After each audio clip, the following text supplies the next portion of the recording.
Mike Rooney. Today's free art lesson is going to be on 5 values. I did part 1. I showed making piles of color out of white and a dark color, say purple, and having 5 distinct values.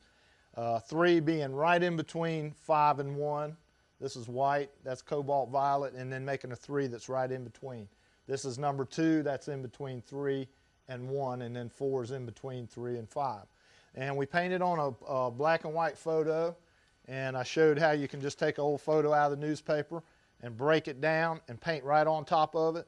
And in 5 values, you can tell what that is, even though it's not in color. You can tell it's some ball players doing something, some people. So that's pretty interesting. Now what we're going to do now is we're going to do exercise number 2, which is we're going to take those values that we mixed up, those 5 values, and we're going to try to figure out what this would be on a color photo. What these exercises do, and I suggest you do them in your studio when you don't feel like painting one day, don't want to start any big project, is just grab a newspaper and mix up 5 values and paint right on the newspaper. Because what you're doing is you're training your eye to identify values and to group values. A newspaper photo may have, 25 or 30 values in it, and you have to break them down into 5. So, where there may be a 12, 13, and 14, number 12, 13, and 14, if you were having value scale, you're just saying that number 12, 13, and 14 is going to be number 3. So it's a good way of averaging all the values. So now what we're going to do is we're going to do a color photo, because color will throw you off. You may look at that green water and you may say, wow, I think that's a number 4 or number 3. You might find that that's not true. So what we're going to do is we're going to paint right on this photo and try to make this photo in 5 values. And it should still read like a guy on a longboard on a wave. So let's stick with my method of painting number 5 first. Reason for that is the easiest to figure out. The darkest darks are always the easiest to figure out. So we know his shorts and right up here in his hair area is going to be the darkest dark. So we're going to paint that number 5. So we start in here and we just paint that one little area on his head, number 5, and we paint this part of his pants, number 5. Now, we know we're right because that paint just blended right into that color on that photo. It actually looks right already, so we know number 5 was perfect. Well, it usually is. 5's easy and 1's easy. It gets a little hairy after that, but that's why we're working on an exercise. So let's take number 1 now, which is just pure white, and let's paint pure white on the lightest part of this photo. So the lightest part of this photo, and what we're doing is we're averaging. Now, you see how that white is a little bit different than the wave? That's okay. We want to save our number 2. It's a little bit lighter than the wave if you squint your eye, but we're still going to say that that's a number 1, okay? That's the whole thing, is training your eye to average, because I'm going to need that number 2, so I can't make the wave number 2 right off the bat. I need to make it number 1. So I'm not going to paint this whole picture, but I'm just going to put some white in there.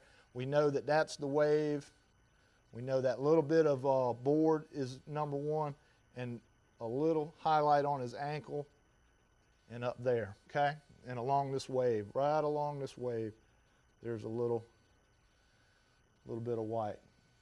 Working on this is making me homesick because I live at the beach, so I'm getting a little homesick painting this. All right, so now number 5's done and number 1's done. Now let's go to number 4. What looks like number 4 on here?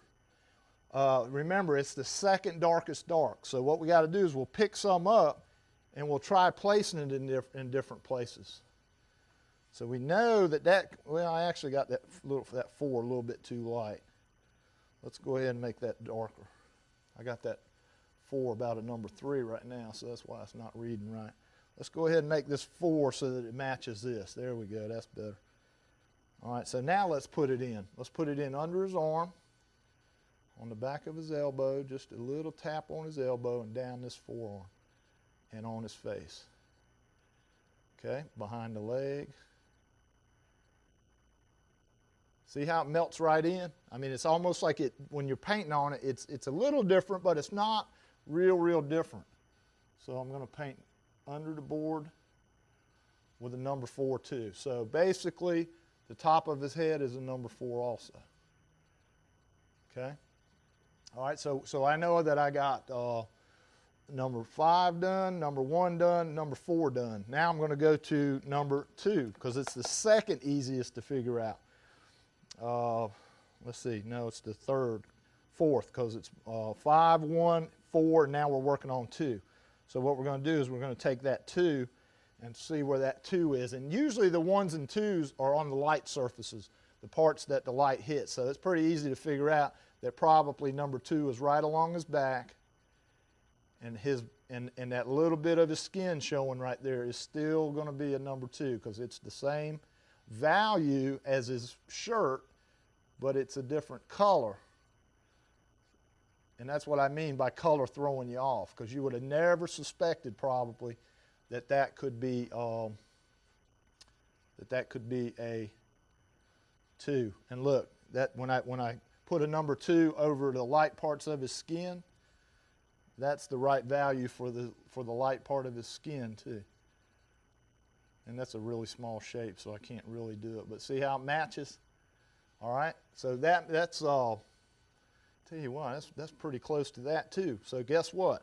That whole thing, see how I dabbed it on there? When you dab it on there, it blends right in, doesn't it? So that tells you that this is also a number 2. So what I'm going to do is just paint all the way around. Look how that blends right in to the color. So we know that that's a number 2. So guess what the last big shape is? What's left? We did 5, 1, 4, 2. The only thing left is a 3. That's the cool thing. You don't have to think 3 out because 3 is already done by process of elimination. So we'll take 3.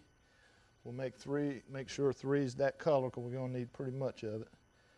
I want to tap it right onto my value scale. You need to make one of these. You need to have one hanging in your studio or take one outside with you because this thing is irreplaceable.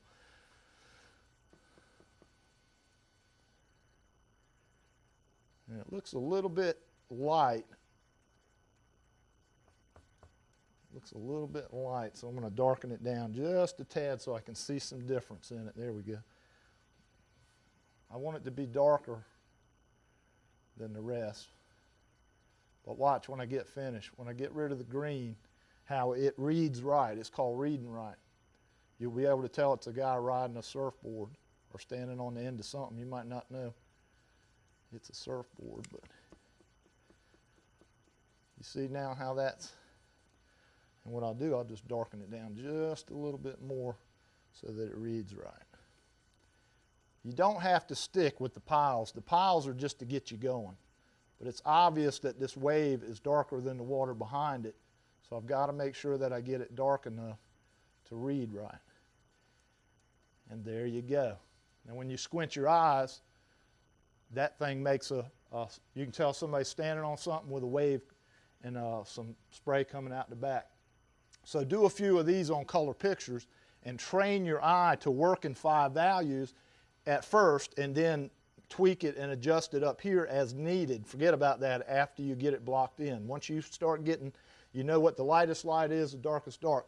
And I bet you I could ask you now, what's the darkest dark? So when you start painting it, let's say you wipe this off or you soak it up and get all that paint off there, you could actually paint over top of this underpainting with the real colors. But I bet if I ask you, you'll know what the darkest dark is because you remember painting it in. If I ask you what the lightest light is, you would remember automatically it was the water. So it's a great way to underpaint, study the values, and get a good start on a painting, get going, whether it's studio or plein air. I hope you enjoyed this free art lesson on values.